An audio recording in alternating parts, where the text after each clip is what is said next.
What's going on, guys? Antonio here. Do me a favor, hit that thumbs up for me, and let's get into it. All right, so we're on X, formerly known as Twitter, and this is, of course, the account of WWE Hall of Famer and 16-time world champion, the Nature Boy, Ric Flair. A lot of fans have been asking him why he is not in The Rock's WWE documentary, actually it's not it's Who Killed WCW. It's on Vice. Who Killed WCW, and the first 3 episodes are available now. Matter of fact, if you go on my community page, I actually posted about a week or so ago. They put the first episode of the Who Killed WCW documentary on YouTube for free. So anybody, if you don't have Hulu or Vice or whatever, you can watch it. Like I said, it's right there just go on my channel and look on my community tab and scroll back a couple days and you should see it there. It's there to be watched for free. But Ric Flair is not in the Who Killed WCW documentary, which is produced by The Rock. And this is kind of strange. The Rock, they put out a press release a couple months ago. Ric Flair announced that he had signed a contract with The Rock, and The Rock is actually producing his life story. They're going to do a biopic on the Nature Boy Ric Flair, and it's going to be produced by The Rock and his company. Was it Seven Bucks Productions? And The Rock is a huge Ric Flair fan. If you watched his television show on NBC, Young Rock, they canceled it after the 3rd season, but they had a Ric Flair character in there. He had Ric Flair.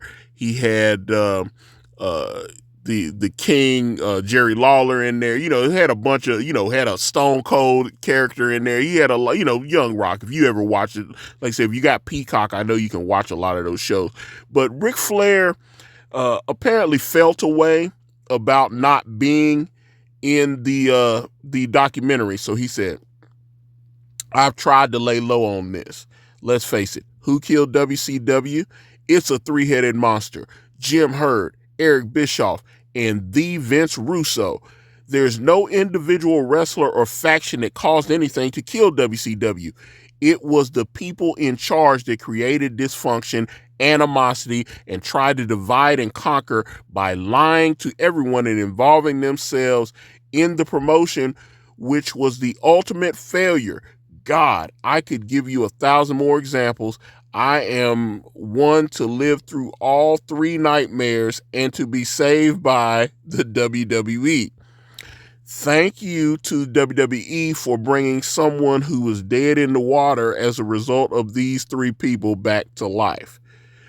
Yeah, well, I don't know. That's because that's kind of a weird timeline thing there. Because if you know about Ric Flair, now the Jim Herd thing, Jim Herd was the one, I think he had been like Mr. Gaddy's, he had been Mr. Gaddy's or Domino's. He had been like he had worked in like the restaurant business. And he was friends with some of Ted Turner's people, whatever. They put him in charge of WCW, and they tried to make Ric Flair this gladiator character, and that's where he cut.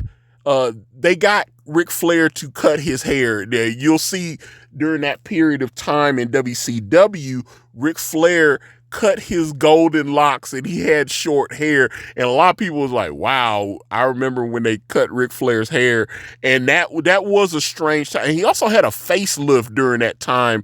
They did a fake injury angle because Ric Flair, I think he was only like 41, 42 at the time, but they felt like he was a little long in the tooth, and they were doing all the NWO stuff, and I know he's told that story on he's had like 3 different podcasts, but Jim Herd, because Vince Russo didn't come until after the Attitude. Obviously, Eric Bischoff was there from Monday Nitro and the whole deal, But then they got rid of Eric Bischoff, and they brought Vince Russo in and gave him control of creative and the whole thing. But Vince Russo saw this, and let me actually pull this up.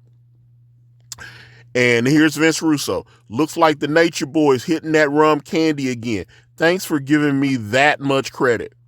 For a writer to take down a multi-million-dollar company through words on a page, I guess I really was special. Not my fault you weren't in the doc. Again, they're talking about the Rock's documentary, Who Killed WCW.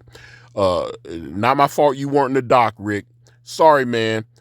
I hope you don't think my excessive use of your son, David Flair, I remember that whole deal, and the rest of your family for that matter, who were all great, by the way, wasn't the knife that drew the company's last blood. Yeah, I failed at laying low too. Now, like I said, this caused a lot of weird stuff on social media, but this morning, I guess Ric Flair had some time for reflection, so he responded. Let me actually go to this. All right. This is on Ric Flair's threads. So he said, a very important person in my life reminded me yesterday that Twitter is the weakest form of communication. I want to take the opportunity to apologize to Jim Herd, Eric Bischoff, and Vince Russo, because I really don't know. I unfairly judged you without knowing the inner workings and behind the scenes of the business on the corporate end with people you had to report to and work with. I wish on a personal note that all three of us could have worked together and had a better relationship. And then, because Vince, like I said, he was going in on Vince. There's other tweets I saw where he was, once Vince responded and they were going back and forth. So, but I'm just cutting to the chase because he's apologizing. So he said, for Vince calling me the GOAT, I appreciate that. And you did help my son to pursue his dream in wrestling. I am going to do Eric Bischoff's podcast. Now, Eric Bischoff's podcast, 83 Weeks, is produced by his son-in-law, Conrad Thompson.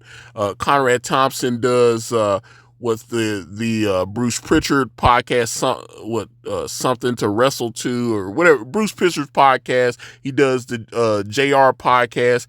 He had the Mick Foley podcast, but I guess Mick Foley's podcast, from what I understood from some of the numbers I looked at, Mick Foley's podcast I tried to listen to it. It was kind of a hard listen, and I think they both decided, hey, this isn't working out. And so they just, Mick's a nice guy. He didn't say anything negative about Conrad, but he just moved on and they canceled the podcast. And like I say, he has Jeff Jarrett, Conrad Thompson, Ric Flair's son-in-law. I know because Conrad's married to his oldest daughter, Megan. And, but he said he's going to do Eric's podcast, 83 Weeks, but it won't be to bury anybody. It's to discuss our differences. The Rock is making a movie on my life, and I'm in a great place. I hope this can all be put behind us. So, like I said, that, and matter of fact, this image of Jim Herd here at the bottom, they interviewed Jim Herd, I think it was like 2 years ago. And this is, to my knowledge, the only time that Jim Herd has actually spoke about what happened with Ric Flair during his time there. And, because Jim Herd did not have a wrestling background. Like I said, he came from running successful businesses, but he just didn't understand the wrestling business.